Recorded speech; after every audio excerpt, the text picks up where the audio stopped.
Amazing. Wow. Hey everybody, Rich with Prep You down here in the bunker once again. Hey, I was just on the internet looking at some of the pictures from the tornado damage in the Naperville, Woodridge, Illinois area. Pretty bad stuff. But, you know, it's not just centered in this area. Matter of fact, in this area, we don't get a lot of tornadoes. But many parts of the country do get a lot of tornadoes and much more severe weather than we do. High winds, multiple tornadoes coming out of one storm system. This was just, I shouldn't say just, this was a EF3, 140 to 160 mile an hour winds and everything. And it made me start thinking, with it being Tuesday and prepping tip of the week, I have a question to ask you. What's in your nightstand? What do you have in your nightstand, not only for home protection, but for storm protection? You know, and I've got a couple videos on this, on weather related stuff with, you know, tornadoes and hurricanes and, you know, flash floods and severe winter weather and stuff like that. But I thought I'd revisit it on this Tuesday's prepping tip of the week. And it kind of splits into two things. Now, in the one video, we talk about our home side bedside home defense kit and home defense kit plus, or the expanded home kit. And this is for non-storm related stuff. You know, you think about your bedstand, what you keep in there. A lot of people keep all kinds of stuff like Kleenex and, you know, a pair of glasses and other things. But when we talked about in that video about home defense, we talked about having obviously a firearm, extra loaded magazines, a handheld flashlight, your phone should be there, a blood control kit should be right there. You know, Israeli bandages, one or two, maybe a tourniquet, you know, and also a knife is nice to have. And we talked about our expanded kit. In our expanded kit, we talked about even having a shotgun under your bed, extra buckshot. And as crazy as it sounds, maybe, you know, body armor and, you know, some kind of a smoke type mask, you know. You never know. It's just nice to have, especially with them all out there today, the N95s or the Gators and stuff like that, just to, you know, for fire. I mean, because you're not only worried about home invasion, but you could have a fire. Let's now think about storms, though. What happens in a storm? Well, tree branches go flying, glass gets broken, roofs get ripped off, quite a lot of debris gets thrown around. This is why, especially if you know if a storm's coming, you don't have to have this stuff by your bed at all times. But if you know a storm's coming or a possibility of a storm's coming, other things you should have by your bed: shoes and socks. Let's think about Bruce Willis in Nakatomi Tower and having all the terrorists attack when he didn't have his shoes on and where his feet ended up. Think about now, if a storm hits and you have glass all over your house, walking to get to your shoes when you could have put them under your bed with a pair of socks. No, not even a pair of socks, or even sandals. A good pair of thick-soled slippers by your bed would also be a good idea. Obviously, a flashlight and extra batteries should be there, because, you know, when you need your flashlight, how many people know that the batteries go out? You test them all the time, and when you need them, you don't have them.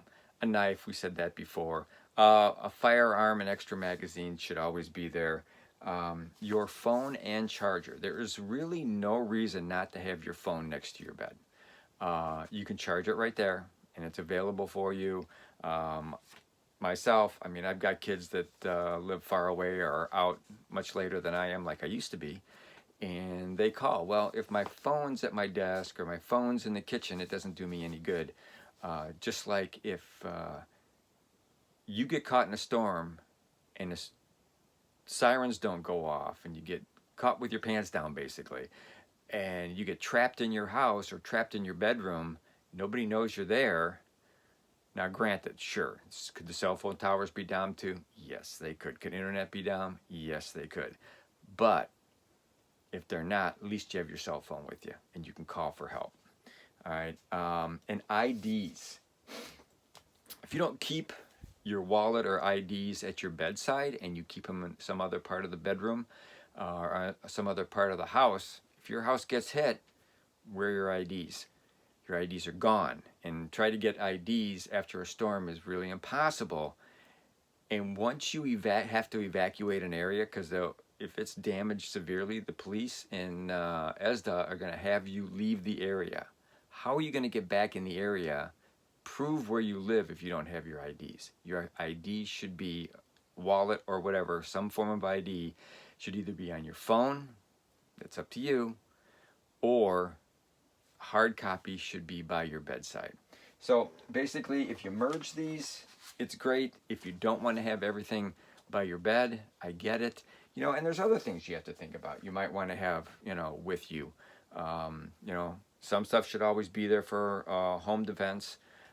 Other stuff should be there for a storm. And you can make quick little kits. You can slide them under your bed if you have the availability to do that. I know some people even have drawers under their beds. One of my, my daughter has a bed that has drawers underneath, and she can put all her stuff right there, and she can grab and go as she needs. You know, and it might not be a bad idea if you have animals, especially dogs, if you have one dog, two dogs, have an extra leash or two extra leashes by your bed, because you can gather them up and take them downstairs. If you got a cat that you can pick up and run to the basement in a storm, that's great. But if you have a cat that doesn't like that so much, think about having a carrier close by, maybe in your closet, that you can grab the carrier, grab the cat, and down you go into the basement. Because we all know, us pet lovers, we don't want to leave our pets behind. So that's your prepping tip of the week.